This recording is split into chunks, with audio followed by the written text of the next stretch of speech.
Okay, All right. so how's that marketing thing going for you? How's running Cadillac going for you? Great. We haven't really talked about that. Well, it's been, we're Cadillac, we've had dedicated Cadillac studios, like where this car was developed.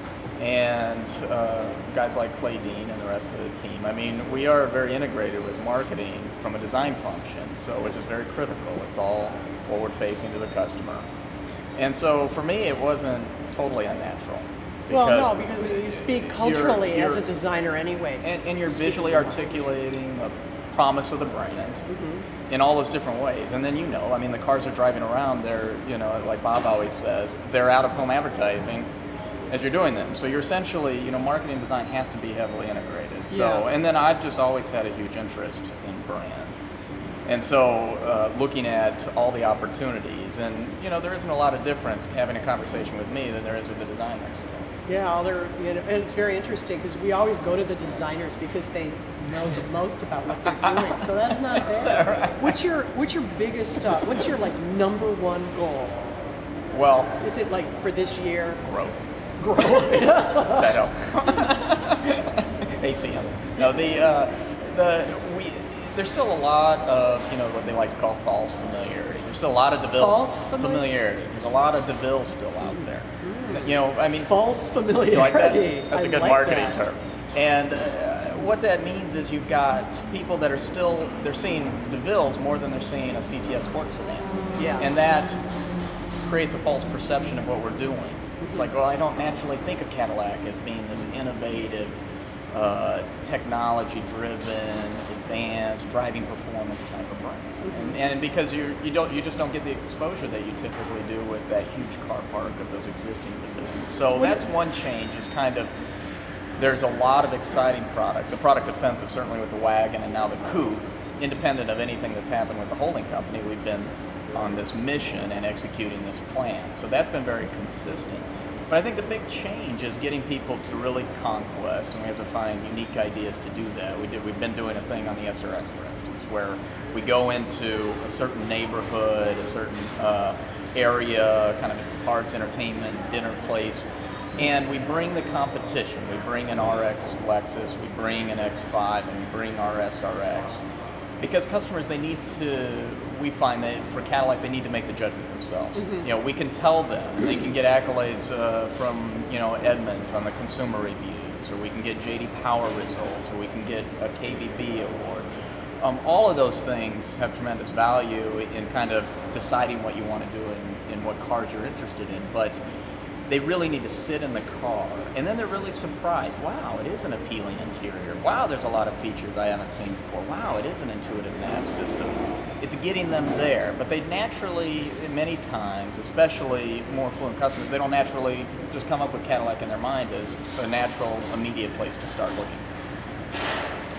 Good. Are you worried at all about the coupe market itself? Well, you have all that those like really mundane things to worry about, right?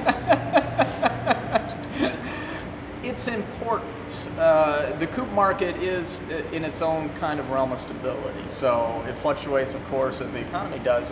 But there's a new E-Class coupe out. There's a new A5 coupe from Audi, and we want to be in that competitive set. It is a younger customer. They are typically young, affluent males.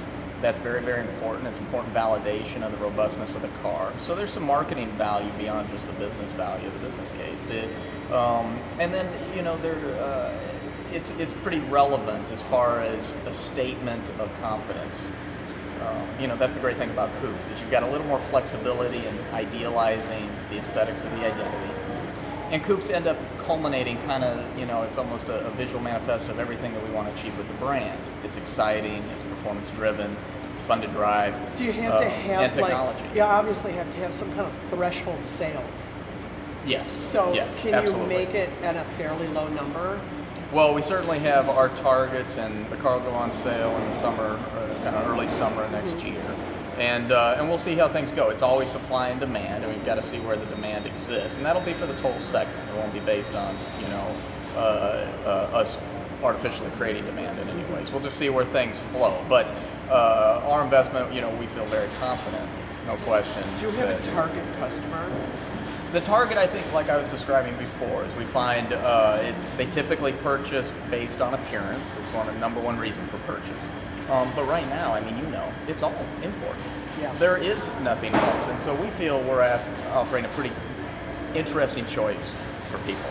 Do you have to go anywhere different to sell this CTS Coupe? Certainly the luxury markets are in kind of predictable places. New York, LA, Miami, and coupes especially are in those smile states.